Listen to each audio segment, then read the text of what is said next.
Bah c'est bon, je pense qu'on peut le dire, toute la vie sponsor officielle des expatriés français. Il y a quelques semaines, j'ai discuté avec Flo de son expérience en Erasmus et l'épisode est toujours disponible si tu le souhaites.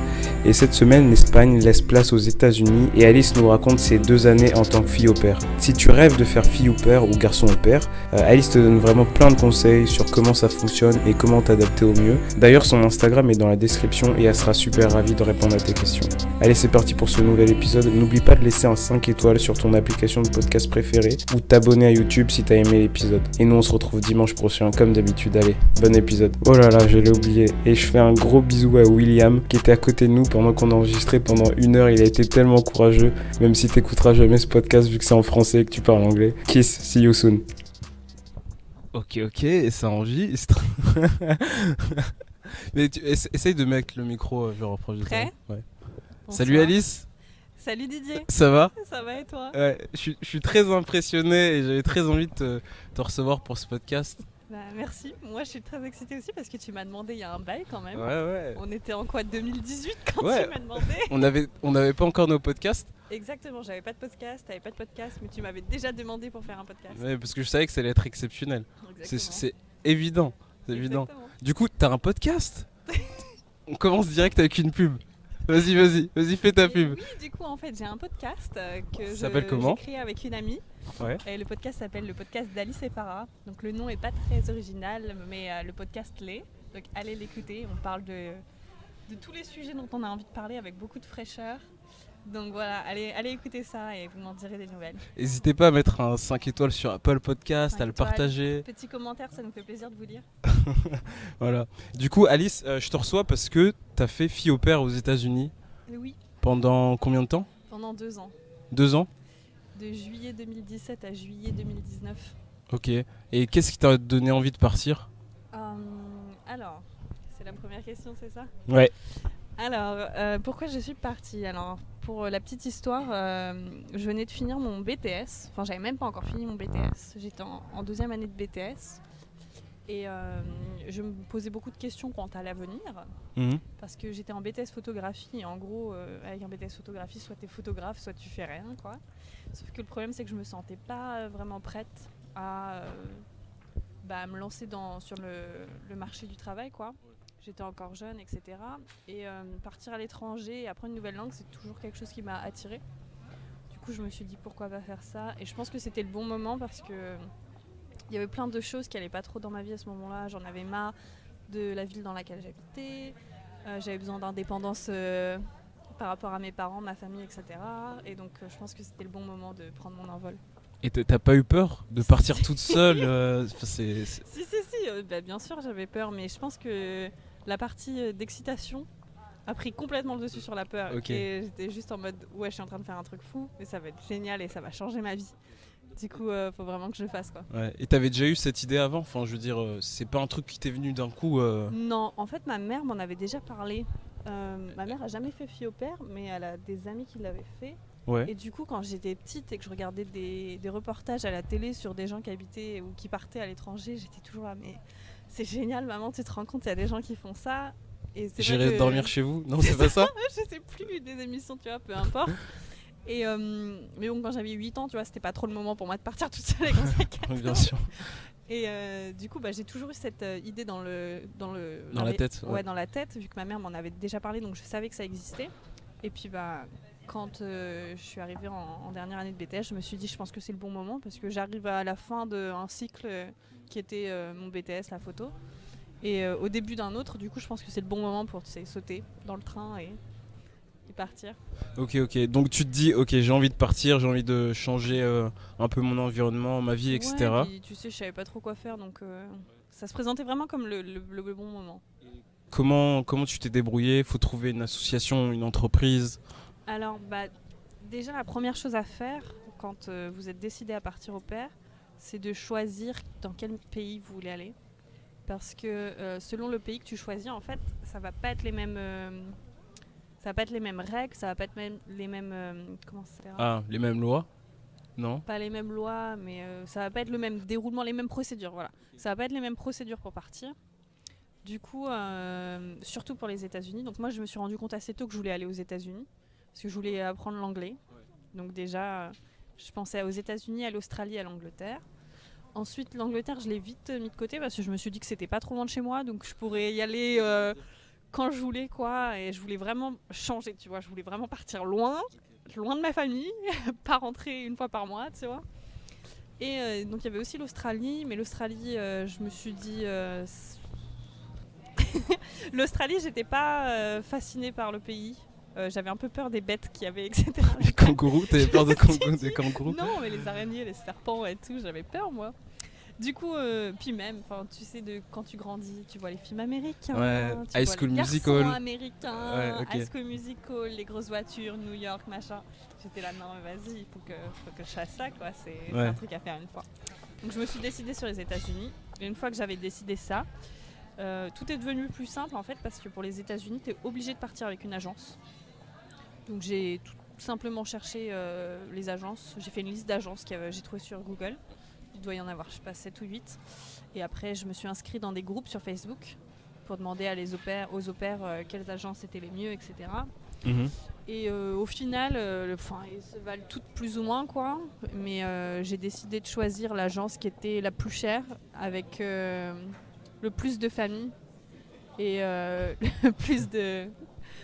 le plus de familles et le plus d'options, en fait, pour moi. Et Donc, mais la plus chère, c'est-à-dire? Parce que toi, tu dois payer pour... Ouais, c'est ça en fait. Quand tu choisis, donc tu es obligé de partir avec une agence parce que pour avoir un visa au pair aux États-Unis, il faut que ton agence fasse ton dossier pour toi pour pouvoir envoyer ton dossier à l'ambassade pour avoir ton visa. Donc tu choisis une agence et en fait tu la payes. Donc c'est cher? Ça va de 700 à 1004, 1006, ça dépend. Ah ouais, quand même. Sachant que dans les frais d'agence, c'est le billet d'avion y compris. Donc tu payes pas de billet d'avion ni pour l'aller ni pour le retour, ni si tu as un pépin sur place, il faut que tu rentres. Il te trouve ta famille, il t'aide à faire tous tes papiers. Il t'accompagne pendant 2 ans, donc c'est un accompagnement non-stop pendant 2 ans. C'est-à-dire que si tu as besoin d'appeler à 4h du matin parce que tu as un pépin, tu peux appeler. Enfin, c'est voilà. Et qu'est-ce qu'il y a d'autre avec tout ça ? Et oui, et quand tu arrives aux États-Unis, ils te font 1 semaine de cours, à la training school, ça s'appelle. Et en gros, tu vas en cours pendant 1 semaine pour apprendre à être une au pair, quoi. Mais ils ont des écoles partout Non. Enfin, ils ont des villes prédéfinies et... Non, en gros, toutes les au pairs de n'importe quel pays, elles arrivent toutes à New York. Et elles font toutes 1 semaine à New York, toutes ensemble. En fait, tu as un départ. Ah ouais ? Sur l'été, en tout cas, c'est comme ça que ça se passe l'été. Comme il y a beaucoup d'au pairs qui partent l'été, vu que c'est les vacances scolaires et tout machin, y a un départ tous les lundis. Et donc, toutes les au pairs, donc moi j'ai pris l'avion avec toutes les au pairs françaises qui partaient le même lundi que moi. Et on s'est retrouvés à New York. Et après, on a été emmenés dans la training school, donc dans l'école à New York. Et tu te retrouves avec toutes les autres au pairs de ton agence du monde entier. Donc les brésiliennes, les asiates, partout, quoi. Attends, ça veut dire que si tu fais au pair en Australie, tu fais New York d'abord, après Australie? Non, c'est que pour les... Parce que là, c'est avec les agences... Là, je te parle avec les agences pour partir aux États-Unis. Okay. Parce que je t'ai dit, en gros, quand tu veux partir aux États-Unis, il faut que tu choisisses une agence. Okay. Et après, ils t'envoient... Parce que je sais pas comment... En Angleterre, je sais que t'as pas besoin d'agence. En Australie, je sais pas comment ça se passe. Là, je vous parle vraiment juste du cas partir aux États-Unis. Il faut une agence, c'est comme ça. Et du coup, tu vas te retrouver avec toutes les au pairs de ton agence en même temps à l'école. Ok, mais c'est juste de ton agence, c'est de pas... ton agence, parce que chaque agence a sa propre école, en fait. Okay, donc des agences, il y en a 6 ou 8, je sais plus. Toi, t'as pris laquelle ? Un petit peu de pub. Donc je fais un petit peu de pub. J'ai pas envie de faire de la pub, c'est génial ou quoi. Enfin, c'est une agence comme une autre. Ouais. Moi, je sais que quand j'ai eu des pépins, ils ont toujours été là. C'est bien passé. Tout le monde n'a pas la même expérience que moi. Il y en a qui vont dire que cette agence, c'était vraiment nul. Il y en a pour qui ils vont dire que c'était génial. Voilà, chacun a son expérience. Moi, j'ai jamais eu de problème avec eux. Ils ont toujours été là quand j'avais besoin. Donc, mon agence, c'est Cultural Care au pair.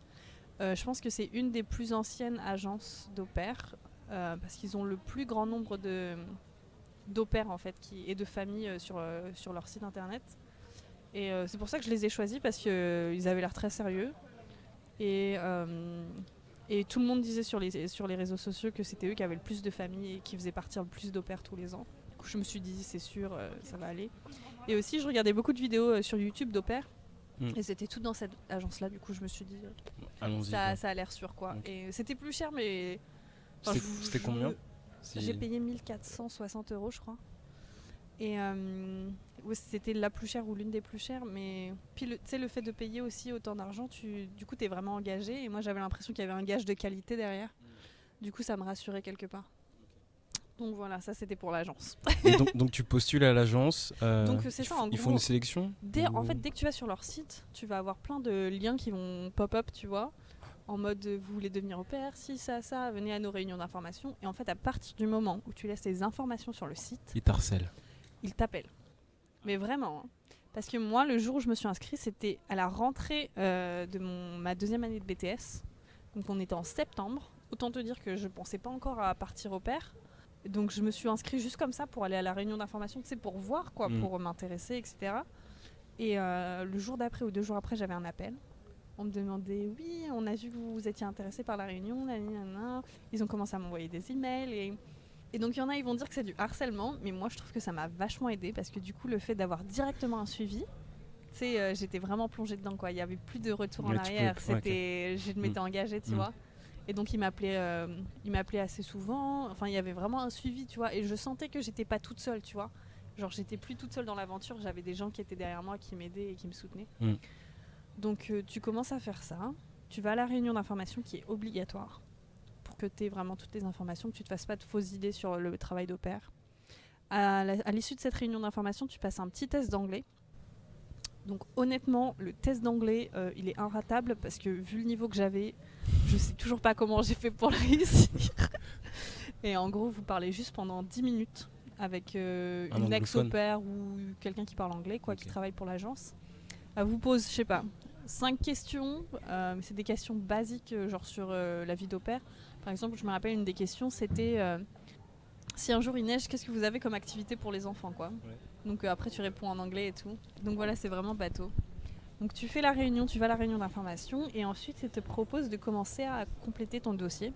Donc là ça fait vraiment, tu sais, dossier, un petit peu de meeting, un peu pour les rencontres, tu fais ton dossier Tinder, quoi. Et donc tu remplis tes informations de base, donc tes informations genre comment tu t'appelles, date de naissance, lieu de naissance, tes informations pour te contacter, etc. Et plus tu avances dans la création de ton profil, plus ça va être des questions orientées personnelles ou dans le domaine de l'animation et de l'enfance, etc. Et donc il y a plein de questions sur plein de choses différentes, des questions sur ta religion, des questions assez personnelles. Ils te demandent si tu as un copain, si tu n'as pas de copain. Ils te demandent si tu as un régime alimentaire particulier. Ils te demandent ce que tu aimes faire dans la vie, tes hobbies, nanana. En fait, ils te posent le plus de questions possible pour que quand la famille va lire ton profil, ils aient vraiment une idée de qui tu es et pour savoir si ça va matcher avec leur famille, quoi, et avec les enfants. Donc tu commences à remplir ça. Entre deux, tu commences à préparer tes papiers, tu payes l'agence. Une fois que tu as payé l'agence, tu es vraiment engagé parce que tu as payé 1400 balles. Et voilà, une fois que ton profil est fini, en fait, l'agence t'appelle, ils le relisent pour être sûr qu'il n'y a pas de grosses erreurs ou que tu n'as pas marqué des trucs chelous ou quoi. Et une fois que c'est relu, ils le mettent en ligne et à partir de ce moment-là, tu peux être contacté par des familles. Et donc là, ça devient bizarre parce que tu reçois des mails de gens qui habitent dans le Connecticut. Et tu te dis, mais what the fuck. Mais ouais, donc voilà. Et du coup, tu as été contacté directement en combien de temps ? Honnêtement, j'avais un bon profil. Hein, parce que, donc... Alice, écoutez... non, mais je travaille dans le domaine de l'animation depuis 2015. J'ai mon BAFA, etc. Donc déjà, ça rassure beaucoup auprès des parents parce que ils te demandent de faire un certain nombre d'heures pour être au pair, pour être éligible. Ce qui est très étrange, c'est que c'est pas le même nombre d'heures pour les hommes et pour les femmes. C'est-à-dire un certain nombre d'heures dans l'animation ? Pas dans l'animation, mais dans le travail auprès des enfants. Ah. Par exemple, si tu veux être au pair, il me semble qu'il faut que tu valides 250 heures de travail avec les enfants. Surveiller sa sœur, ça suffit pas ? Non. Enfin, ça compte comme des heures, mais si ta seule expérience est surveiller ta sœur, ils vont t'en demander plus. Ils vont te dire non, c'est pas assez. Le mieux, c'est que tu aies fait... Alors, les centres aérés, ça marche très bien. Pour tous ceux qui font de l'animation, qui travaillent dans les centres aérés, il n'y a pas de souci. Le mieux, c'est d'avoir différentes petites expériences. Par exemple, tu as fait du babysitting, tu as gardé ta sœur, une fois, tu as travaillé pour une association, tu as gardé genre un groupe de 10 enfants pendant 3-4 heures, tu vois.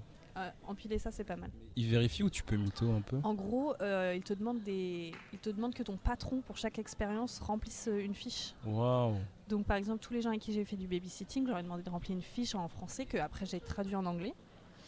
Toutes les vacances où j'ai travaillé au centre aéré, j'ai demandé à ma patronne de remplir une fiche, etc. C'est un énorme dossier en fait. C'est un énorme dossier. Le dossier, il ne faut pas le prendre à la légère. Hein. Ça prend bien 1 à 2 mois, sérieusement, pour le compléter. Parce qu'il y a énormément de questions et c'est pas des questions où tu réponds par oui ou par non. Tu vois, il faut développer. Quand on te demande qu'est-ce que tu aimes faire dans la vie, tu vois, t'écris pas 2 lignes. Il faut vraiment que tu dises qui tu es, quelle personne tu es. Et c'est important pour la famille, mais c'est aussi important pour toi parce que tu as envie de trouver une famille qui va te correspondre, quoi. Donc le dossier, c'est un gros bout de... C'est chiant. Honnêtement, c'est chiant, c'est long, mais c'est important que ça soit bien fait. Donc faut prendre le temps de le faire. Tu dois pas faire de vidéo? Ah si. Ah si. T'étais au courant ou pas? Non, je te demande comme ça. Si, alors en fait, l'agence dans laquelle je travaille, demande de faire une petite vidéo pour te présenter. Présentation, ouais. Je trouve que la vidéo, c'est sympa, tu vois, ça permet de voir la personne, comment elle est, comment elle bouge, comment elle s'exprime aussi en anglais, parce que du coup la vidéo est en anglais. Donc j'ai fait une petite vidéo. Ça devait te faire peur, parce que tu pars pour améliorer ton anglais, et là tu dois remplir un dossier en anglais. Ce qui est bien avec l'agence, c'est qu'ils te rassurent à mort, tu vois, tout le temps. Ils te disent, mais vous inquiétez pas, ils savent, parce que tu sais, l'agence fait un travail énorme du côté des au-pairs, mais ils font aussi un travail énorme du côté des familles, c'est-à-dire qu'ils rassurent bien les familles, ils leur disent, vous savez, vous cherchez une au-pair, mais ça va être des gens souvent qui parlent pas bien anglais parce qu'ils viennent aux États-Unis pour apprendre, etc. Donc les familles sont bien tenues au courant, on est bien tenues au courant, que voilà, c'est pas grave si c'est pas parfait. Ok. Donc tu fais une petite vidéo de présentation, quoi. Tu te présentes, tu dis ce que tu fais, où tu habites, c'est quoi tes points forts, enfin tes skills, tu vois, qu'est-ce que tu sais faire dans la vie. Tu te vends un peu, quoi. Exactement, ce que tu aimes faire. C'est bien si tu peux mettre un petit plan vidéo où tu travailles avec les enfants. Je me rappelle dans la mienne, donc je disais que je faisais Ah, t'as fait un montage et tout? Ah mais oui. Alors tu peux bien sûr faire la vidéo classique où tu te filmes juste dans ta chambre et tu dis tout ça. Mais moi, ma vidéo, c'était... Hollywood. Ah, Hollywood. Ah non, Okay. mais de ouf. J'avais des plans différents. Je m'étais pris en vidéo en train de conduire une voiture pour montrer que je conduisais. Je m'étais pris en photo en train de faire un shooting avec Martha. Wow. Pour montrer que j'allais faire des photos. J'avais fait un autre jour, j'avais fait une vidéo où je faisais de la cuisine, je faisais des crêpes avec des enfants. Enfin vraiment, tu vois, ma vidéo, c'était high qualité, tu vois. Incroyable. Du coup, c'était grave cool. Et après, tu reçois des emails. Donc après, donc le processus... tu m'as pas dit combien de temps ça a pris pour recevoir les premiers emails des familles? Ah oui, alors entre le moment où j'ai mis mon dossier en ligne et la première famille, 4 jours. Ah, ça va, c'est rapide. Mais je veux pas que tout le monde pense ça, parce qu'il y en a, ils ont pas de famille pendant des mois, des semaines. Et je pense que vraiment j'avais un dossier très attractif au niveau des familles, déjà parce que je viens d'un pays développé. Et d'un pays un peu fancy, tu vois, la France. Donc ça, va pouvoir apprendre le français à nos enfants. Exactement, tu vois. Je pense que c'est plus dur pour quelqu'un de trouver une famille quand tu viens d'Iran. C'est plus dur pour trouver une famille quand tu viens du Brésil, tu vois. Mais donc j'ai eu des contacts assez rapidement. Et c'était quoi ta question du coup? 4 jours tu m'as dit, le temps que ça t'a pris. Donc tu reçois les demandes. Oui, alors ça a changé au fil des années. Le système de match entre les au-pairs et les familles.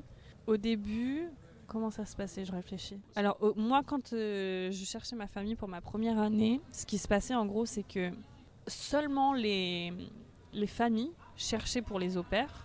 Quand ils trouvaient une au-pair qui leur plaisait, ils pouvaient donc cliquer sur son profil, envoyer une demande. Et pendant qu'ils m'envoyaient la demande, en gros, en m'envoyant la demande, mon profil était complètement bloqué. C'est-à-dire que toutes les autres familles ne pouvaient plus me voir. J'avais disparu du site, quoi. Et tant que j'avais pas donné de réponse à cette famille, oui ou non, genre j'apparaissais plus sur le site. Faut être réactif, quoi. Donc fallait être réactif, ça mettait à mort de la pression parce que tu te disais mince, je suis avec cette famille, est-ce que c'est la bonne, est-ce que c'est pas la bonne, faut que je prenne une décision rapidement parce qu'il y a le temps qui passe et pendant que je suis avec eux, en fait je suis plus sur le site donc les autres familles peuvent plus me voir. Enfin, donc c'était comme ça, mais heureusement ça a changé. Maintenant ce qui se passe c'est que quand une famille se connecte avec vous, ah oui, donc du coup tu pouvais avoir qu'une famille une par une, tu vois, genre tu pouvais pas parler à plusieurs familles en même temps. Et donc maintenant ce qu'ils ont fait c'est que les familles donc toujours peuvent te choisir, te contacter, sauf que ton dossier est toujours en ligne Et toi, maintenant, tu as la possibilité d'avoir jusqu'à 10 familles en même temps sur ton profil. Donc tu cherches pas les familles, c'est toujours les familles qui viennent à toi et qui se mettent sur ton profil en mode « Hey, would you like to connect ?» Mais du coup, là, tu avais l'avantage de comparer. Tu vois, je parle à cette famille, cette famille, cette famille. Celle-ci, je l'aime pas trop par rapport aux deux autres, donc ça vire. Enfin, beaucoup moins de pression, beaucoup plus chill.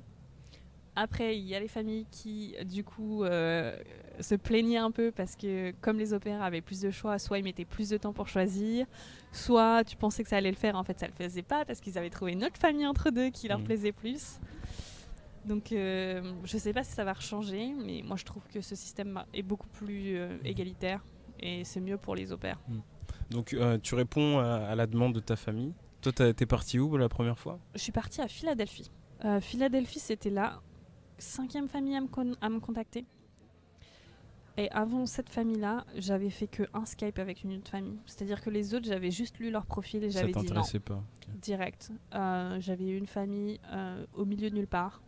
Moi, ça, c'était hors de question. Si j'allais aux États-Unis, c'était pas pour me retrouver à la campagne. Ouais. Tu vois, sinon je serais restée en France. Ouais, c'est méchant pour la France. Là. Mais non, mais c'est juste qu'il y a des belles campagnes en France. Bien sûr, bien sûr. Si mais toi, tu voulais vivre la vie américaine. Et... Voilà, je voulais pas être. Je voulais être soit dans une grande ville, soit en banlieue d'une grande ville pour pouvoir vraiment vivre la vie américaine à fond, quoi. Donc ça avait direct viré, quoi. Après, j'étais tombée sur une famille qui était super religieuse. Ils avaient des règles vraiment... En fait, le fait qu'ils soient super religieux, moi, ça me dérangeait pas du tout. Enfin, je peux vivre avec ça et j'ai aucun problème avec ça.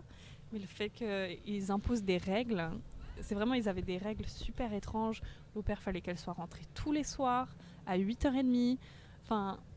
Tu vois, je viens aussi aux États-Unis pour vivre ma vie, tu vois, donc ils avaient vraiment plein de règles super bizarres. Mais du coup, juste, je t'arrête 5 minutes, tu peux lire le profil de la famille ?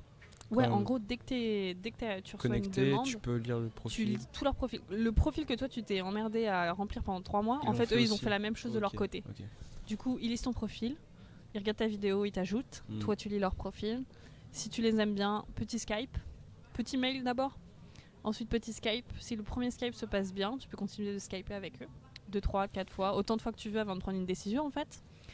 Et si le premier Skype ou par mail, tu vois que ça passe pas trop, tu passes à la prochaine. Donc tu fais le Skype avec la famille de Philadelphie ? Ouais. J'avais fait un Skype avec une autre famille avant. T'avais eu peur ? La première fois, j'étais super stressée. Et tu vois, la première fois, je pense que j'avais été super stressée aussi parce que la mère, elle avait présenté ça. Donc c'était la première au pair qu'ils allaient avoir. Et la mère avait vraiment présenté ça comme un entretien d'embauche. Ah ouais. Du coup, j'avais vraiment pas été à l'aise. Et à la suite de ça, j'avais dit bah non, en fait, je me sens pas trop à l'aise, etc. Alors que quand j'ai parlé avec ma host mom de Philadelphie, ma future host mom, mais je savais pas que ça allait être ma host mom à l'époque, en fait, elle m'a répondu au téléphone. Elle buvait son petit thé avec les filles dans le canapé. Et elle me posait pas de questions d'entretien d'embauche. C'était chill. Super chill. La famille, quoi. Ouais, c'était vraiment des questions en mode... Ah, qu'est-ce que tu fais aujourd'hui ? Tu vas sortir, tu vas faire ça, cool. Qu'est-ce que tu aimes bien faire dans la vie ? J'ai lu sur ton profil que tu aimais bien faire de la photo. Qu'est-ce que c'est ? Elle s'intéressait vraiment à toi, quoi. Elle s'intéressait vraiment à moi et pas juste les questions. Après, bien sûr, elle me posait des questions par rapport aux enfants parce que c'était aussi pour ça qu'on se parlait, tu vois, pour être sûr que ça marche bien. Mais je pense que la première chose qu'elle voulait voir, c'était si le feeling était là. Okay. Donc le premier Skype était vraiment chill et après j'ai vu dans les autres Skype que du coup elle posait des questions un petit peu plus pointilleuses, genre t'as déjà conduit sur la neige, est-ce que tu sais faire ça ? Wow. C'est des questions précises qu'ils te posent C'est-à-dire qu'en France, ils savent que nous, on n'a pas tant de neige que ça. Et à Philadelphie, il neige pendant 4 mois de l'année. Donc quand il faut porter les enfants à l'école, tu vois...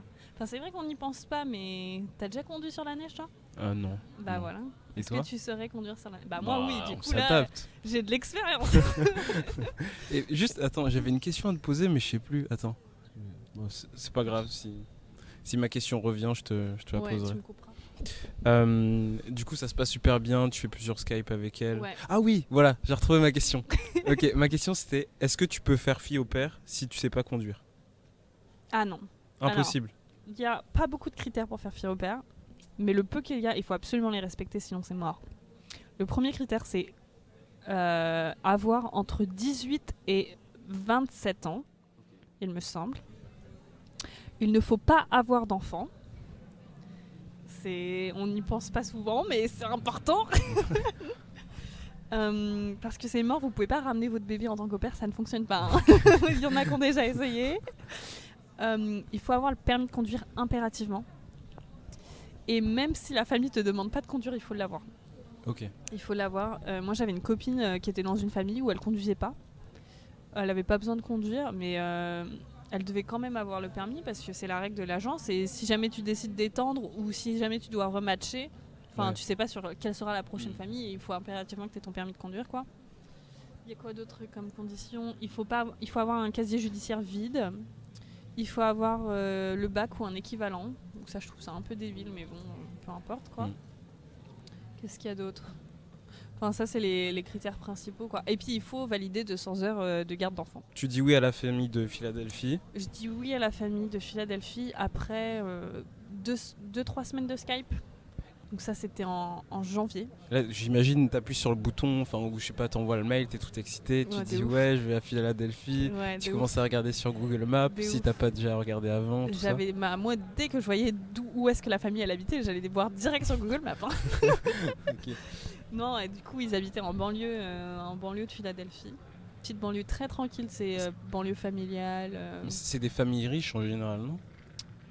Ma famille n'était pas riche, mais c'est des familles qui ont assez d'argent pour pouvoir se payer les services d'une au pair. Tu sais combien ça coûte pour eux ou pas ? Le programme, il me semble que c'est autour presque de $20,000 l'année. Pour eux ? Pour eux. Plus, ensuite, il faut qu'ils payent $200 là au pair par semaine. Ah ouais. Ouais. Ah, ils doivent payer l'agence et en plus ils te payent et toi. ensuite, ils me payent moi. Et toi, les 200, c'est tout ce que tu vas toucher chaque mois ? Chaque semaine. Chaque semaine, pardon. Ouais, c'est tout.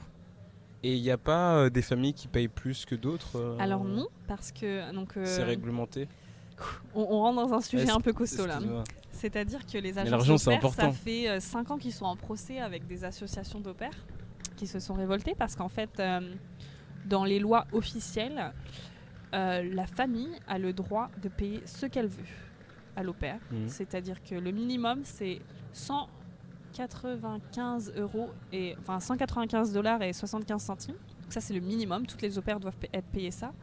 Sauf que ce que les agences d'au pair faisaient, c'est dire aux familles que c'était le prix qu'il fallait qu'ils payent et pas plus ni moins. Alors que si les familles avaient l'argent et l'envie, c'était complètement légal de payer l'au pair plus que ça. Donc après, tu vois, c'est à l'au pair de voir fiscalement si elle est gagnante ou pas, puisqu'on paye des taxes là-bas aux États-Unis. Sur les 200 €. Ouais. Ah oui, c'est sur énorme 200 ou pas € par semaine, j'ai payé 1 000 € de taxes. Sur l'année ? Sur l'année. Ah. Oui, non, pas par semaine. Ouais. Donc le salaire de l'au pair moyen, c'est $200. Et comme les agences ont dit aux familles depuis des années que c'était comme ça et pas autrement, vous attendez pas à gagner plus. Ce sera ça. C'est pas beaucoup, mais ça fait le taf.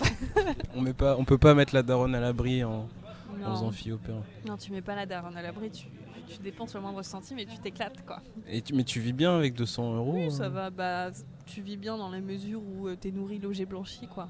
Ok. Je pense C'est que pour les activités, quoi. Voilà, c'est ça. Moi, mes 200 $ par semaine, je les utilisais dans faire des économies pour les voyages, faire des économies pour pouvoir payer mes taxes, et tout le reste, ça partait en sortir le week-end avec mes amis, aller manger, aller à des expos, payer l'essence pour pouvoir aller à la plage, activités, quoi. Concerts, tout ce que j'avais envie de faire.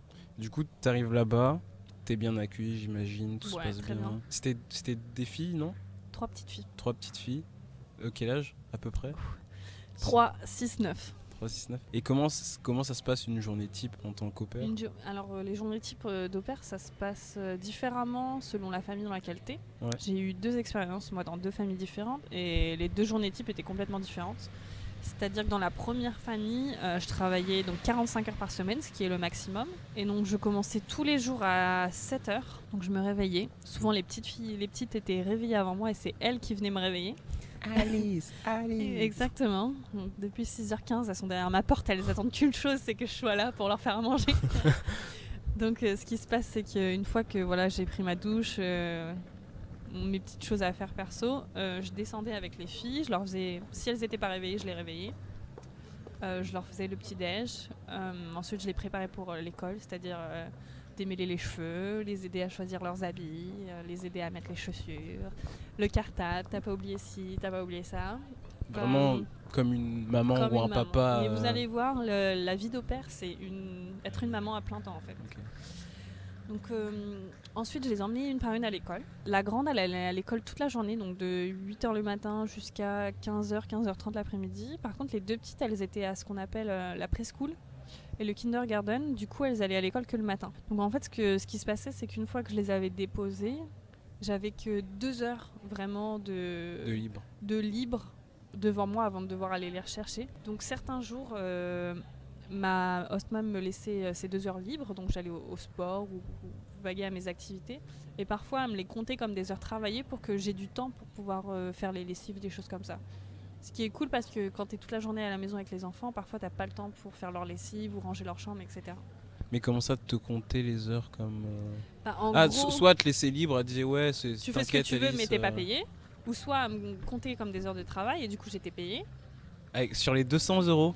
En gros, Mais t'es payé 200 € à la semaine, mais ils ont ils ont 45 heures à utiliser. Ah. Du coup, en gros, par semaine. dans cette famille-là, ils utilisaient toujours les 45 heures parce qu'ils en avaient besoin. C'est-à-dire que vraiment, ils travaillaient tous les deux comme des malades. Enfin voilà. Donc si par exemple, elle me laissait 2 heures de libre le mardi matin, elle allait réutiliser ces 2 heures-là pour les rajouter par exemple le vendredi soir pour qu'elle puisse sortir dîner avec son mari par exemple. Tu vois ? C'est comme ça, c'est que c'était Mais ils compté. peuvent les rajouter à n'importe quel moment de la semaine. N'importe Genre quel le moment de la le semaine. Après, il y a des dimanche. règles. Tu peux pas travailler plus de 10 heures d'affilée par jour. Et le week-end, il faut toujours que tu aies 1 jour et demi consécutif de week-end off. Donc Ok. par exemple, le samedi toute la journée et le dimanche matin, ou le samedi après-midi et le dimanche toute la journée. Et donc si imaginons le mardi elle te fait pas travailler les 2 heures là, Ouais. tu seras pas payé. T'auras moins non, que non, 200 non, €. t'es toujours payé la même chose. C'est juste que les 2 heures, du coup, elles sont replacées autre part dans ta semaine. Ok. Après, ça c'est parce que ma famille, elle était particulière parce qu'ils voulaient tout le temps me faire travailler 45 heures parce qu'ils en avaient besoin. Je vois la famille de l'année d'après, franchement, je travaillais 25-30 heures à tout casser par semaine. Franchement, je faisais pas grand chose. Et j'étais toujours payé 200 $ puisque c'est ce que tu dois te payer, tu peux pas être payé moins. Pas moins. Même si tu travailles 2 heures la semaine, ils sont obligés de te payer. Très bien. Qu'est-ce que les Américains pensent des Français? Tu veux savoir tous les petits stéréotypes? Ouais, bien sûr. Parce qu'en fait, tu vois, avant la discussion, Ouais. j'aime pas dire interview, la discussion. Ouais. J'ai posé la question sur Instagram à mes amis, quoi. À des Américains. Ouais. Et du coup, il y a beaucoup de monde qui m'ont dit ouais, qu'est-ce que pensent les Américains des Français? Ah, en gros, les gens me demandent ça. C'est Ouais, ça. ouais, T'as c'est fait ça, un c'est ça. ask Ouais, open j'ai fait un et, sondage, si tu veux. Un sondage et Ouais. les gens demandaient les Ouais. questions à me poser, quoi. Ouais. Du coup, ça, c'est une question. Ok. Après, on passera à la deuxième. Les grands fans et followers de Didier, je vais y répondre tout de suite. Qu'est-ce que les Américains pensent des Français et des Françaises? Alors déjà, dès que tu vas dire que t'es français, ils vont être en mode « Ah mais c'est génial !» Amazing! Genre vraiment, être français, Ouais. c'est vraiment le top, quoi. Vous allez toujours être cool, quoi. Vous pouvez être un con hein, et pas drôle, mais vous allez toujours avoir la cote en soirée si vous dites que vous êtes français. C'est stylé. Ensuite, une fois que vous avez dit que vous êtes français, ils vont vous dire voulez-vous coucher avec moi ce soir? Parce que c'est la seule chose qu'ils savent dire en français. French kiss? French kiss. Et une fois qu'ils ont fait toutes leurs blagues sur les Français, ils vont vous dire alors c'est comment Paris? Parce que la France c'est juste Paris ouais. en fait. Ils connaissent pas Voilà. Nice, Rouen, Exactement. Angoulême. Donc moi j'ai la chance d'être normande, donc quand je leur disais que j'étais de Normandie, ils voyaient un petit peu où c'était avec l'histoire de la Seconde Guerre mondiale, quoi. Pour tout le reste, Bordeaux s'ils boivent un peu de vin, le reste c'est dans les choux, quoi. Donc ça, mais après qu'est-ce qu'ils pensent des Français vraiment? J'ai pas entendu de stéréotypes comme on peut en entendre du genre les Français s'épilent pas, les Français puent, tout ça j'ai pas eu. Par contre, ils me demandaient vraiment si j'ai entendu des trucs. Le truc de la baguette, oui, ça je l'ai eu. Ah oui, demander tout le temps si on mangeait vraiment des escargots. Et tu disais oui. Moi je Ils disais étaient moi j'aime choqués. bien, tout le monde aime pas. Hein. Ils étaient choqués. Ouais, ils étaient choqués de ouf. J'ai un ami américain qui est venu me rendre visite pendant plusieurs semaines en France et on lui a fait manger des escargots. Et c'était toute une expérience. Je crois pas qu'il a adoré, mais bon, par politesse devant mes parents, il a dit que c'était bon. Ok. Non, sinon, Bon, qu'est-ce que j'ai à dire d'autre? Ils ont une bonne image. Non, globalement, une bonne image. Et ils pensent vraiment que les Français sont super cool. Ah oui, il y a ça aussi. Ils pensent vraiment que les Français sont super fashion. Et que, genre, toujours à la pointe de la mode, toujours bien habillée. T'avais un peu la pression On quand t'allais point. en soirée. C'est ça. Quand t'allais en soirée. Non, mais. Puis moi, je me suis bien pris au style américain d'aller faire mes courses en pyjama, tu vois. Donc, De toute façon, tu travaillais en pyjama, non? Enfin, tu travaillais en pyjama? je travaillais pas en pyjama, mais j'étais en À l'aise, vêtements quoi. confortables tout le temps, quoi. En leggings. De toute façon, tu vas voir personne, tu restes toute la journée à la maison, mec. Qu'est-ce que tu veux faire, tu Ouais, vois. j'avoue. Autant être à l'aise, Ouais, hein. j'avoue. C'est pas les petites qui vont te dire ah, j'aime pas trop comment t'es habillée. Et est-ce qu'ils sont cultivés ou pas? Ça, c'est vraiment une question La très question- basique, tu vois. Mais Alors. ils connaissent Emmanuel Macron, ils connaissent un peu l'histoire. Ça dépend. Ça, c'est comme les Français en France. Hein. Ça dépend dans quelle partie tu es. Si tu es plutôt en grande ville, en campagne, etc. Ça dépend à qui tu t'adresses. Il y a vraiment un stéréotype comme quoi les Américains sont nuls en géographie Ouais. qui est vrai.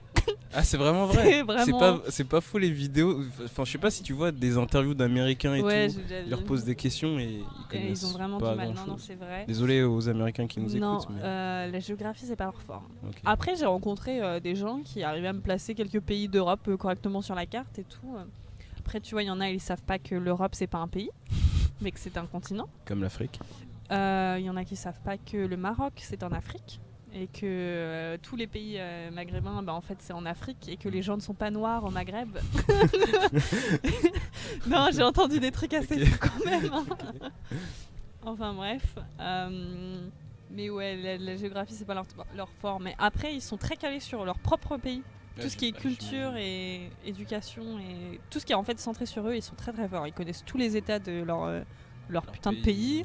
Ils connaissent. Et tu sais, une fois j'en parlais avec un ami parce que je lui disais ouais mais vous êtes trop nul en géo et tout. Je suis sûre que tu peux pas me replacer des pays sur la carte de l'Europe. Et il a réussi à m'en placer quelques-uns. Du coup j'étais grave surprise. Et il me dit mais tu te rends compte que l'Europe ça fait la taille des États-Unis. Alors moi si je te demande de replacer les États des États-Unis sur le pays. Est-ce que tu vas savoir le faire? Mais les États, c'est. Enfin, c'est les départements, c'est beaucoup Ouais, plus mais nous, grand. on voit ça comme ça, des départements. Mais c'est vrai que, en termes de taille, c'est vrai qu'ils ont des États qui sont plus grands que Mais- nos pays. Le Texas, Ouais, c'est plus bien grand sûr. que la France. Bien sûr, mais je pense que tu prends n'importe quel Français, tu leur demandes, vas-y, cite-moi 5 États. Aux États-Unis, Et oui, il ça, le fait, tu vois. Ouais, les placer sur la Peut-être carte. peut-être pas les placer, mais il les cite. Oui, ils les connaissent. Je suis d'accord. Ouais, t'as raison. Je pense que globalement, on est. On n'est pas trop mal.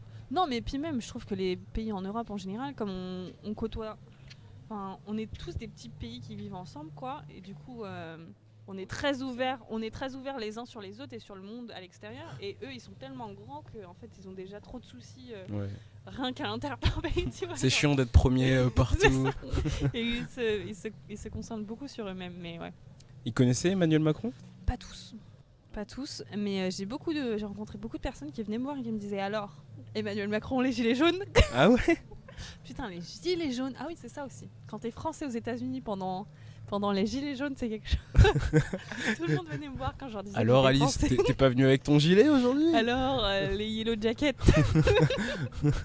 Qu'est-ce que t'en penses? Et j'étais là, no comment. No comment. Sujet tabou. Mais ouais, et par contre, les gilets jaunes, putain, ils Ils en ont connaissent. entendu parler Ouais, aux j'imagine. États-Unis. Hein. Mais ils connaissent d'autres personnalités françaises ou pas? Après, ils Non. vont connaître. Qu'est-ce qu'ils vont connaître? Ils vont connaître quelques grands auteurs. Jacques Brel, ils connaissent pas, Ils connaissent j'imagine. les films. Quelques films français, genre les bons films d'auteurs qui se sont bien transportés à l'international. ça Intouchable? connaissent. Intouchable, non. Par contre, ils vont connaître Amélie Poulain. Alors ça, tu peux être sûr que tout le monde le connaît. Alors que personne l'a vu en France. Peut-être pour la chanson. Enfin après, c'est un film célèbre, mais. Ouais. Non, ils connaissent quelques Ok. trucs cinématographiques. Ils connaissent Stromae en général. Ah Ils connaissent Edith Piaf. Trop C'est à peu près tout. Trop Stromae stylé et qu'ils Edith Piaf. connaissent Stromae. Surtout qu'il est pas pas français. Francophone. Ouais. Ah. Non, mais je disais pas ça pour toi. Et la qualité de vie, c'est comment là-bas? Bah écoute, on part d'un pays développé à un autre pays développé, donc c'est pas trop mal. On s'en sort pas trop mal. Après, moi je trouve que la vie est un tout petit peu plus chère là-bas. Le seul truc qui va être vraiment moins cher, ça va être les fringues. Parce que c'est des gros fans de la fast fashion. Du coup, H&M, tout ça, ils connaissent bien. Et ce qui va être aussi beaucoup moins cher, c'est fast food. Genre Ouais, manger j'imagine. cheap, gras et dégueu. C'est très très très très bien là-bas. Ils le font très bien. Par contre, si tu veux bouffer des avocados toast à LA, tu vas payer ça 15 balles. Oh, non. Voilà. Ok. Non, le style de vie, c'est à peu près la même chose. Hein. Après, en termes de culture, il y a plein de choses qui changent, mais en termes de coût de la vie, c'est à peu près la même chose. En termes de politique, n'en parlons pas. Donald est toujours président. Ouais. Le pire, c'est que moi, ça m'énervait parce que je rencontrais des jeunes qui avaient mon âge et qui votaient Trump. Et qui était genre à fond. Et qui étaient vraiment à fond. Et tu sais, il y a ce truc qui est très différent aux États-Unis, c'est que on dit toujours en France, on est libre d'expression et c'est notre droit le plus important, quoi. On peut s'exprimer et dire ce qu'on veut. Et aux États-Unis aussi, mais c'est beaucoup plus fort qu'en France, c'est-à-dire que même si leurs propos, c'est des propos racistes, des propos sexistes, des propos xénophobes, et ben, ils vont considérer que c'est la liberté la d'expression. liberté d'expression et puis, passe bon, avant c'est- tout et que chacun a le droit d'exprimer son avis. Mm. Et du coup, ça donne des Donald Trump président et des supporters qui n'ont pas peur de dire je vote Trump et si ça te dérange, bah, Avec je la m'en fous. casquette et tout. Exactement. Du coup, c'est Il y a c'est beaucoup- bien, mais ça fait très peur en même temps. Il y a beaucoup de racisme, de xénophobie là-bas ou pas? Tu sais, déjà, l'Amérique, c'est un pays qui a une histoire très très longue avec la population noire américaine. Et Donc, toutes les autres, ouais. Toutes les autres, mais tu vois, en France, je trouve que il y a toujours des problèmes de racisme partout comme ailleurs, mais je trouve qu'en France, les autres populations immigrées, en plus ça me fait rire parce que c'est vachement complexe comme situation parce qu'aux États-Unis, leur population noire est là depuis des siècles. Des siècles, ils sont arrivés quand c'était l'époque de l'esclavage, etc. Mais il y a des siècles, quoi. Alors qu'en France, et donc ils ont toujours des problèmes de racisme très très présents vraiment au fin fond de leur culture, tu vois, c'est vraiment quelque chose qui est... Parfois tu l'as senti. Ouais, c'est vraiment quelque chose qui est encore super présent dans leur culture. Et il y a encore une fracture énorme entre la population noire américaine et le reste de la population aux États-Unis. C'est-à-dire que c'est pas des mensonges. Les Noirs américains réussissent moins, ils gagnent moins et t'as l'impression que tout est fait dans le système américain pour que ça soit comme ça en fait. Il n'y a rien en leur faveur. Et j'ai jamais vu un autre pays qui fonctionne pareil, alors que les États-Unis, c'est un des pays, tu disais, le numéro 1 dans le monde, etc. Et vraiment, il y a une fracture assez intense. Alors qu'en France, je prends l'exemple de la France parce que c'est ce qu'on connaît, ça va être des gens qui sont immigrés de, on va dire, peut-être les 50-60 dernières années. Est-ce que tu es d'accord avec moi? Oui. Oui. Les grosses vagues d'immigration, ça vient de... En général, quand tu parles à des fils d'immigrés, tu dis ah bah quand est-ce que t'es arrivé là? Ils vont dire 2-3 générations max, quoi. Voilà, c'est ça. 2-3 générations, ça va être après la guerre d'Algérie, ça va être avec tout ce qui se passe en Afrique, les guerres, etc. Donc en général, ça va être les grands-parents, les parents qui sont venus, qui ont migré en France en fait. Et ben je trouve que les populations en France sont mieux intégrées au reste de la population qu'aux États-Unis. C'est paradoxal pour un pays qui aux a eu un États-Unis, président ils l'ont bien noir et intégré, tout. mais c'est quand même intégré séparé, quoi. Tu vois, ils ont leur intégration et après il y a l'intégration. Il y a des quartiers un peu genre noirs américains. Complètement. Complètement. C'est pour ça aussi quand je te parle de fracture, c'est que par exemple à Philadelphie, il y avait tout le quartier nord de la ville. Alors nous tu te baladais à Philadelphie. Philadelphie c'est une ville très très jolie, très sympa, il y a des beaux buildings, c'est très historique, c'est vraiment très très beau. Si tu vas en banlieue de Philadelphie, putain, tu trouves des maisons. Les mecs font des millions, hein. Ils sont super blindés, super riches. Par contre, tu vas au nord de Philadelphie, donc t'es à quoi 3-4 rues du centre-ville, hein. On est quand même dans Philadelphie. Et là, tu te retrouves avec des maisons qui n'ont pas de fenêtres, qui n'ont pas de porte, des petits qui ont des guns dans la rue, des petits qui marchent sans chaussures dans la rue. C'est-à-dire que la pauvreté est là, quoi. Ils essayent même pas de le cacher. Ils essayent pas de faire intervenir la police. Ils essayent pas de faire intervenir, de monter des fonds pour arranger le quartier. C'est-à-dire que la population noire de la ville est là. Elle vit dans la misère. Et personne va venir les aider. Tout le monde s'en fiche. Voilà, c'est ça. Et moi, je trouve ça lamentable, quoi. Donc, ceux qui y arrivent le mieux, ceux qui arrivent à envoyer leurs enfants à l'université, ceux qui arrivent à trouver des jobs, ceux qui arrivent à vraiment essayer de se sortir de ça, ils s'en sortent et ils arrivent à aller dans des quartiers qui sont toujours plus ou moins réservés aux populations noires, mais un peu mieux. Mais ceux qui sont dans ce quartier nord de Philadelphie, ils sortiront pas de la drogue, ils sortiront pas du trafic d'armes. Enfin, c'est vraiment... j'y ai mis les pieds une fois, j'y retournerai jamais. C'est tellement triste. C'est triste à mourir, ouais. Je te jure, ça fait peur en plus, puis tu te sens pas en sécurité, t'as pas envie d'y aller. Hein. T'as pas envie d'y aller. Et moi, ça m'avait... Donc, la première fois que j'y suis allée, en fait, je prenais la voiture de là où j'habite pour aller voir un match de baseball. Et le plus court, c'était de passer par ce quartier-là de la ville. Et j'étais choquée. C'est-à-dire que j'avais déjà vécu quelques mois aux États-Unis, et j'avais pas encore vu ça. Le fait de voir ça des États-Unis, je me suis dit, mais je suis où là ? On est dans un pays développé, on parle des États-Unis qui est number one, qui n'hésite pas à se vanter et à montrer à quel point ils sont géniaux et des ci et ça et ça. Mais j'avais envie de dire au reste du monde, mais venez à Philadelphie, quartier nord, vous allez voir c'est quoi aussi les États-Unis, et c'est pas que les paillettes et Hollywood. Hein. Et t'en as parlé à ta famille au père ou aux gens là-bas ? Qu'est-ce qu'ils te disaient ? Après, ils peuvent pas y faire grand-chose parce que c'est pas, en fait, ça c'est pas eux qui décident, mais... Moi, je suis juste restée vraiment outrée de ça. Je me suis dit, mais c'est pas quelque chose... J'ai pas l'impression que c'est quelque chose qui arriverait en France. Enfin, bien sûr, il y a des quartiers, tu vois. Et bien sûr, il y a des banlieues. Et bien sûr, il y a... Mais là, dans un... Vraiment, j'avais l'impression d'être... Pas aux États-Unis. Pas aux États-Unis. Ça m'a vraiment fait flipper. Je me suis dit, mais on est où, là ? Et vraiment, j'ai toujours l'impression que en France, même s'il y a aussi ces difficultés-là, on est toujours en train de faire un travail là-dessus, de monter des fonds. Ils sont toujours en train d'essayer de faire des choses tournées vers le social, pour aider les quartiers défavorisés, pour aider les gens qui arrivent moins. Et vraiment, après, c'est peut-être parce que j'étais pas complètement, je faisais pas complètement partie de cette civilisation américaine et que ça faisait que quelques mois que j'étais là. Et j'ai pas l'impression d'avoir vu ça et ça m'a rendu très triste. Tu t'es dit la France c'est pas si mal que ça franchement il m'a pas fallu longtemps aux États-Unis pour me dire la France on est yimbe. Moi je comprends pourquoi on a autant d'immigrants en France, c'est que la France c'est génial. Ouais. Et, vive la France. Vive la France. Bleu blanc rouge. Vive bleu blanc rouge. Parce que oui on se plaint de Macron, oui il touche à nos retraites, mais il y a des pays ils ont même pas de retraite. Bon. Donc en parlant de retraite et de tout ça, le système de santé là-bas, c'est comment ? Alors, le système de santé, c'est si tu as de l'argent pour payer, tu as un système de santé. Si tu n'as pas d'argent pour payer, tu n'as pas de système de santé. Donc, tu as plutôt intérêt à être en bonne santé pour le reste de ta vie.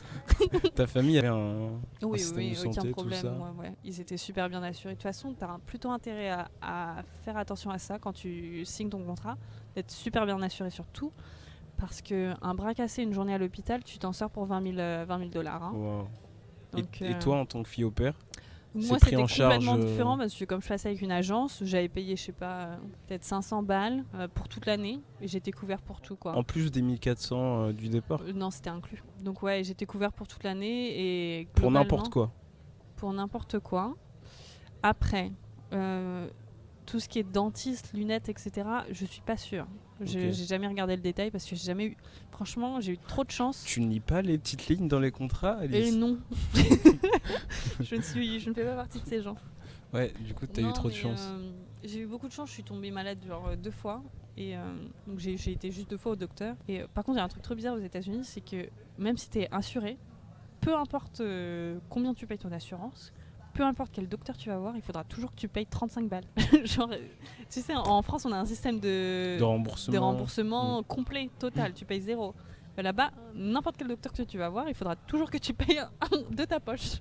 Donc non seulement tu payes beaucoup d'argent pour avoir un système de santé, et en plus, il faut que tu payes de ta poche. Et tu sais pas si les 35 sont remboursés ou non, c'était pas remboursé. Okay. J'en avais parlé du coup parce que la première fois que j'étais allée, je m'étais dit mais attends, j'ai payé 35 balles alors que j'ai une assurance.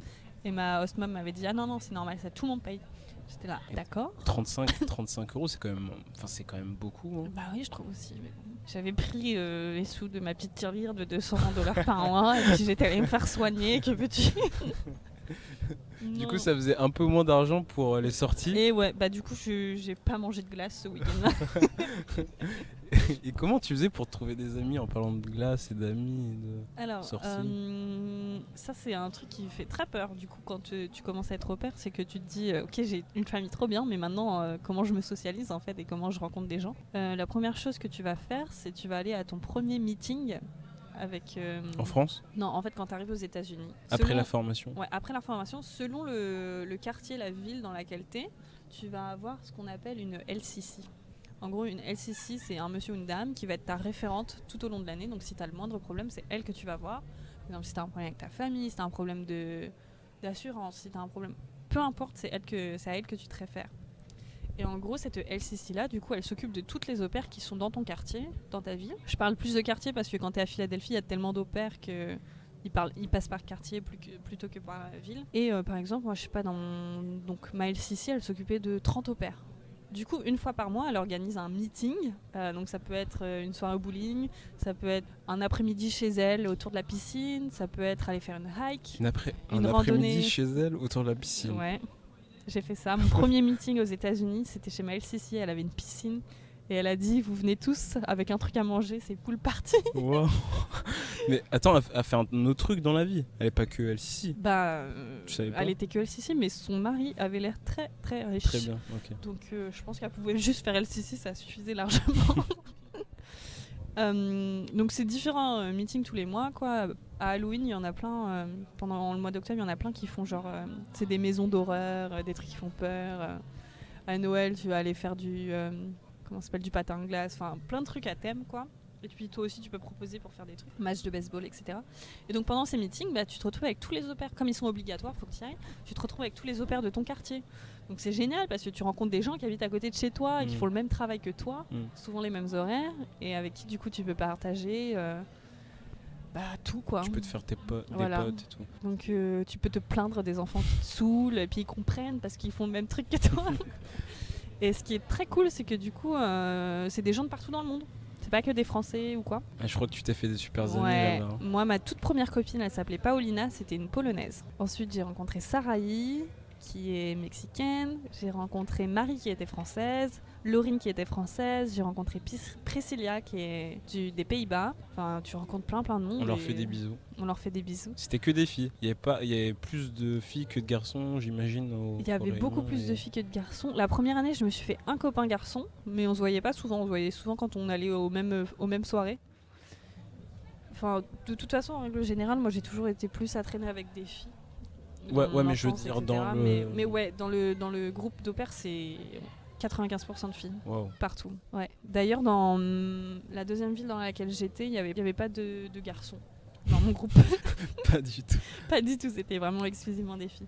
Et du coup, tu te fais des potes avec les autres au pair? Voilà, donc je commence à me faire une pote, deux potes. Et vous faites des soirées ensemble? Et non, c'est plus... En fait, le truc, c'est que quand tu arrives à trouver une copine qui vient d'arriver comme toi, vous allez toutes les deux avoir envie de découvrir tout et de faire plein de choses. Du coup, ça, c'est génial. Tu vas proposer une sortie et elle va te dire oui. Après, on va inviter d'autres copines. Et du coup, c'est comme ça que tu te crées un réseau, en fait. Au bout de quelques mois, je m'étais vraiment fait mes copines pour la vie, quoi. Et on sortait tout le temps ensemble. C'est-à-dire que tous les soirs, on sortait, on se voyait. Ah ouais? Tous les soirs. Mais tu finissais à quelle heure déjà? Je finissais vers 4h30, 5h. De l'après-midi? Ouais. Ah, mais ça va. Quand tu commences à 7h, ouais. Ouais, ok. Et du coup, t'avais ça va, t'avais le temps de sortir. Ouais, du coup, on allait au sport ensemble, on allait manger une glace, on allait chez une pote. Et non, c'était trop bien. Top. Voilà. Le week-end, on prévoyait des sorties en ville, on allait dans d'autres villes, découvrir d'autres villes. On faisait vraiment plein de trucs. Donc, faut pas avoir peur de ne pas se faire des amis. Faut vraiment pas avoir peur. Faut pas avoir peur de la barrière du langage aussi, parce qu'ils sont aussi nuls que vous en général. Et c'est comme ça que ça rentre. Ça parle avec les mains. Ce qui est bien aussi, c'est d'essayer d'avoir un ou deux copains qui parlent vraiment bien anglais pour pouvoir sortir. Pour pouvoir s'améliorer. Parce que moi, je me suis rendu compte que dès que j'ai commencé à traîner avec Priscilla, qui parlait très très bien anglais, mon anglais est monté en flèche. Parce que quand vous êtes avec des enfants toute la journée, ils parlent pas le meilleur anglais possible, hein. Je vous le dis. Et aussi, essayez de pas traîner avec... Si vous allez vraiment aux États-Unis pour améliorer votre anglais, traînez pas avec des Français, parce que... Ouais, tu parles français. C'est quand vous êtes avec vos amis, en fait, que vous parlez le plus et que du coup, vous améliorez le plus votre anglais. Et c'était quoi ta deuxième ville aux États-Unis ? C'était Los Angeles. Waouh, LA. C'était un rêve, non, d'aller là-bas? Pas du tout. Non, Alors, t'avais moi, pas j'ai envie d'aller jamais là-bas? voulu aller à Los Angeles. Je voulais aller à San Francisco, moi. Ah, ça me parle un peu plus. Et j'avais trouvé une famille à San Francisco qui ont choisi une autre au pair que moi. Oh. Donc ça ne s'est pas fait. Mais 2 jours après, j'ai reçu une petite notification de la famille de mes rêves. Et c'était à LA. Moi, j'étais pas trop... Tu dis ça parce que tu les as trop kiffés ou... Ah ouais, vraiment, je les ai C'était les kiffés meilleurs. de ouf, quoi. Mais je m'en suis pas rendu compte avant de vivre avec eux, quoi. C'est-à-dire que quand je leur ai parlé, j'ai fait le Skype et qu'on a choisi de travailler ensemble, quoi. Je m'étais dit, oh, elle est trop bien cette famille. Mais le fait de vivre avec eux, je me suis vraiment rendu compte que j'avais eu la meilleure famille de tous les États-Unis, quoi. Vraiment, juste pour moi. Pourquoi? Vas-y, Ils explique-nous. étaient d'une gentillesse incroyable. C'est-à-dire qu'ils faisaient tout vraiment pour que mon travail soit le moins pénible possible, le plus simple, le plus arrangeant. S'ils n'avaient pas besoin de moi pour travailler, ils me faisaient pas travailler. C'était des garçons, les enfants, non? C'est pas ça? Les garçons, j'avais 2 petits garçons qui étaient adorables, vraiment des enfants sages, qui rangent leurs affaires. La maison était propre. Enfin, vraiment, j'ai eu une expérience de rêve, quoi. La première année, je m'étais vraiment éclatée parce que c'était ma première année, je découvrais, etc. Mais la famille, c'était un peu plus hard parfois parce que je travaillais beaucoup. Je travaillais 45 heures par semaine, je faisais lessive, ménage, tout pour les enfants. Le ménage pour la famille aussi, parce qu'ils n'avaient pas de femme de ménage. Et moi, au bout d'un moment, tu vois, j'en avais marre que ça soit pas fait, quoi. Et je les adorais, quoi. Ils étaient vraiment top. Mais le travail était beaucoup plus dur dans la première famille. Il y avait 3 enfants aussi, donc c'était plus dur. Alors, je te dis, moi, la deuxième année à LA, c'était les vacances, quoi. J'ai pas vu l'année passée. Et eux, ils étaient riches ou pas? Ouais, ils avaient beaucoup d'argent. Beaucoup d'argent. Le père était réalisateur. Il Ouais. écrivait des films et il réalisait aussi. Non, pas réalisateur. Il écrivait et il dirigeait. Directeur et... Je sais pas comment ça s'appelle en français, directeur. Bon, je sais pas du tout. Donc il écrivait pour des séries, des films et il dirigeait. Et ma host mom, elle faisait un petit peu de tout. Elle écrivait, elle faisait voix off, direction de voix off. Les deux, ils étaient dans le cinéma. Acting aussi, elle était actrice. Et toujours actrice d'ailleurs. Et ouais, les deux dans le cinéma. Et t'as vu leur production? Non? Ouais.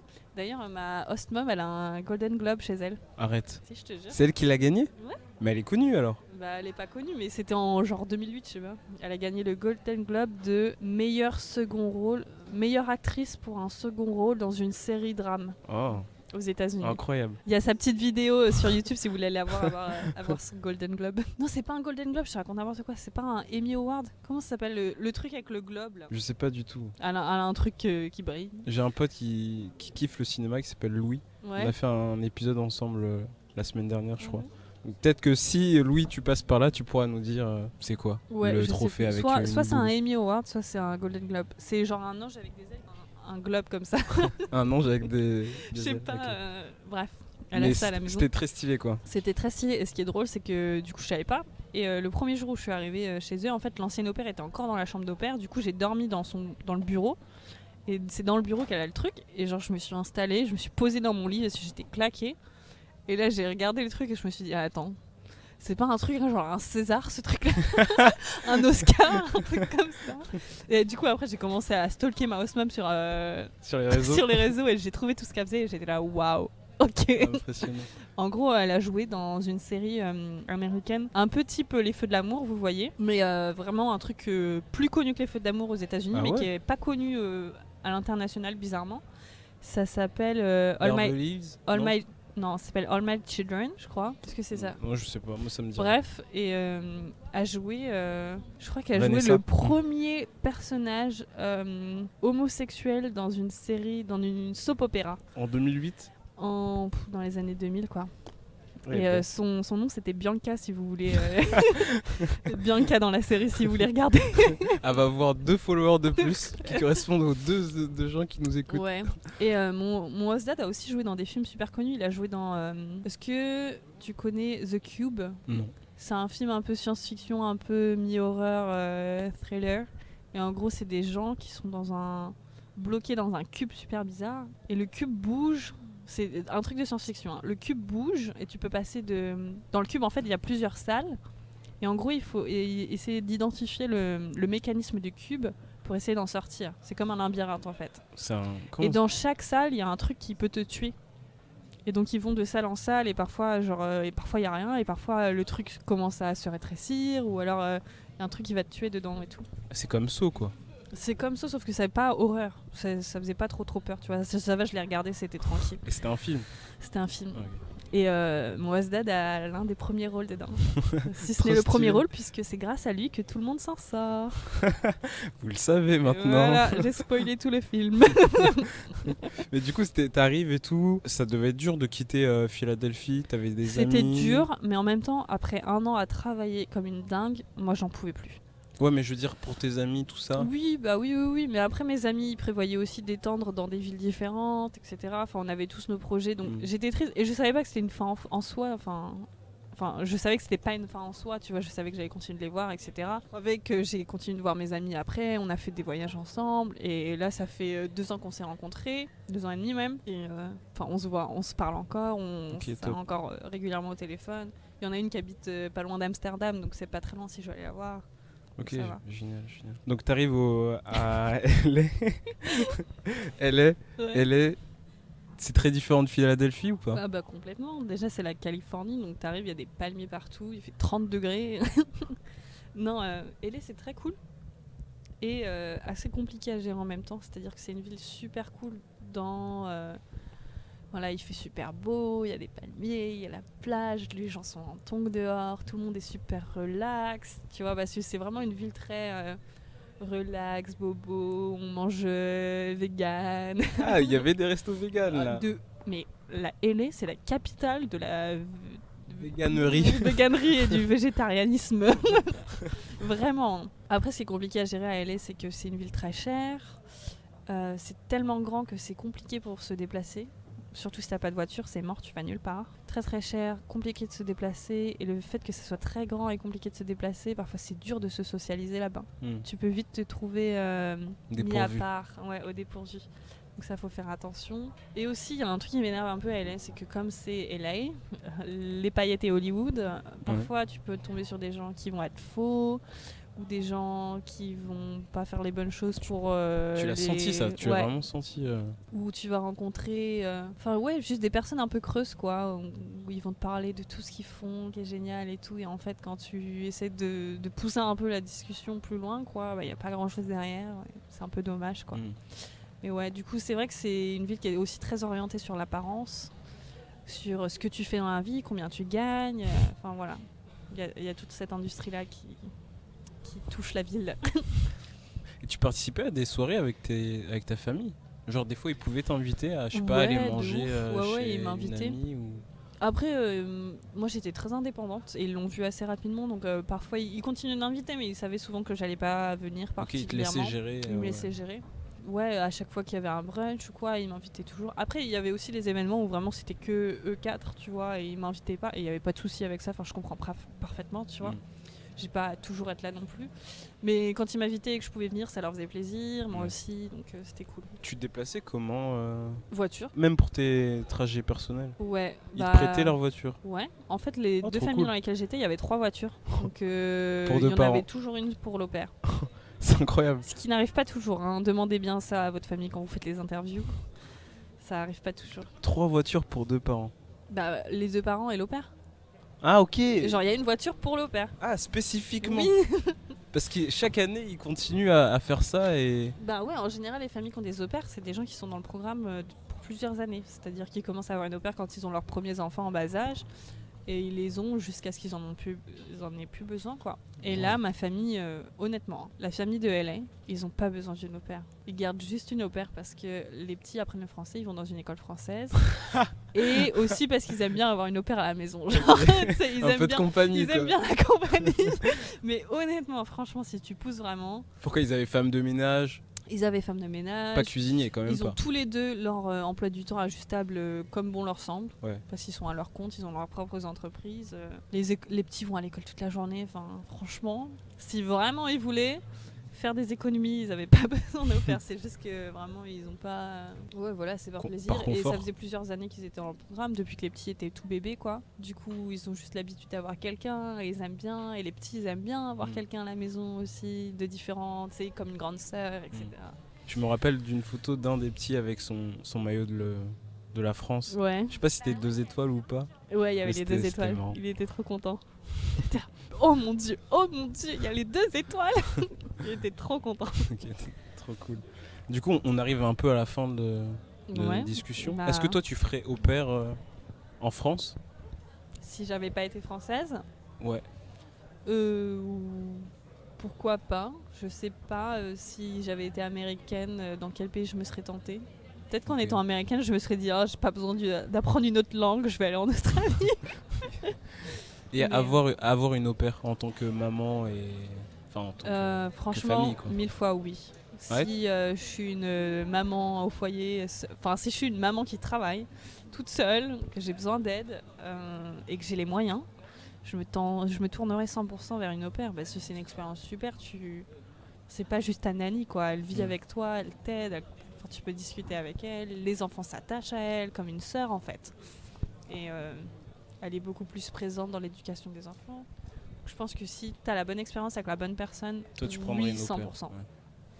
100%. Une au pair, c'est génial, tu te rends compte? Ouais, j'imagine un peu. Tu rentres en France, Ah. nostalgie, déprime. Grosse déprime. Grosse déprime pendant plusieurs mois. Très long. C'est marrant parce que tu vois, j'ai un pote qui a fait Erasmus pendant 1 an. Donc il a quand même vécu Ouais. ce dépaysement et tout. Et lui aussi me dit ça. Là, il est en train de vivre un peu sa déprime. Ouais. Salut Flo. Si tu Alors passes ça, par là. ça dépend vraiment de chacun. Parce que moi, j'ai des copines qui ont fait 1 an ou 2 ans d'au pair. Et ils avaient qu'une hâte, c'était de rentrer. Du coup, quand elles sont rentrées, tu sais, bon, elles étaient super contentes. Après, ils ont une petite passe de déprime de genre 1 ou 2 semaines. Et après, ça re-allait. Franchement, ça dépend vraiment de la personne ton que caractère. tu es, de ton caractère, de voilà, le style de vie que tu aimes avoir. Ça dépend vraiment de toi. Moi, je sais que j'ai une période de déprime intense et très longue. Et je commence seulement à ressortir la tête de l'eau et on est au mois de janvier. Et je suis rentrée en juillet, voilà. Ça fait 6 mois. Donc, ouais, grosse déprime. Mais bon, ça, c'est le prix, quoi. Ouais, Le c'est- prix à payer. Ça te manque un peu? Ouais, ça me manque tous les jours, mais après, j'y réfléchissais et je me disais, est-ce que vraiment il y avait plus pour moi là-bas? T'étais arrivé j'avais au bout, été non restée, ouais, j'étais arrivée au bout de l'expérience, tu vois. Il était temps que ça se termine. 2 ans, c'est quand même un peu long. 2 ans, c'est long, mais je pense que tu vois, ce qui m'a déprimé le plus, c'est pas le fait de plus être aux États-Unis, c'est le fait d'être de retour en France. Ah, ok. Je pense que tu La vois, vie qui si- reprend son voilà. cours. Exactement. Si j'avais été dans un autre pays, je pense que j'aurais pas été aussi nostalgique des États-Unis. Là, c'est vraiment le fait de retourner un peu à la case départ, en fait. Ouais. Ce qui est pas vraiment une case départ parce que j'ai fait un travail de fou sur moi pendant 2 ans. Mais ouais, le fait de rentrer en France, ça a été. Enfin, moi, je l'ai vécu comme un retour à la case zéro, quoi. Mm. Du coup, ça a été très dur à vivre, mais on s'en sort. T'as un peu fait ton bilan des États-Unis, tout ça? Est-ce que ça t'a fait grandir? Est-ce que t'as pas ouais, mais aimé? de ouf. Déjà, après 1 an aux États-Unis, j'avais fait un bilan sur mon blog. Je parlais Que de vous pouvez lire. qu'on peut lire sur mon blog, ça s'appelle Princesse des îles. J'avais déjà fait un bilan et là même, j'ai pas refait de bilan pour la 2e année, mais oui, déjà j'ai appris une nouvelle langue, donc ça c'est important, je trouve. Ah, t'es bilingue. Ouais, je Complètement. parlais pas du tout anglais et maintenant je suis complètement bilingue. La seconde chose, c'est que je suis devenue complètement indépendante. C'est-à-dire que j'ai plus peur de faire les choses par moi-même, j'ai plus peur d'être toute seule, j'ai plus peur de faire les choses toute seule. De partir toute seule? J'ai plus peur de partir toute seule. Ça aussi, le fait de voyager, c'est un truc qui m'a énormément appris. Ça m'a fait beaucoup grandir.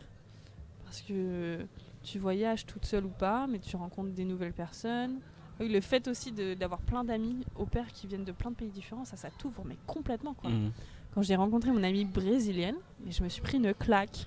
Je me suis dit, mais on vit pas dans le même monde, tu vois. Il y a des gens qui vivent dans des pays comme ça. Et ouais, ça te fait grandir de ouf, ça t'ouvre l'esprit de ouf. Et ça m'a vraiment changé, mais pour le mieux, tu vois. J'ai évolution Pokémon, hein.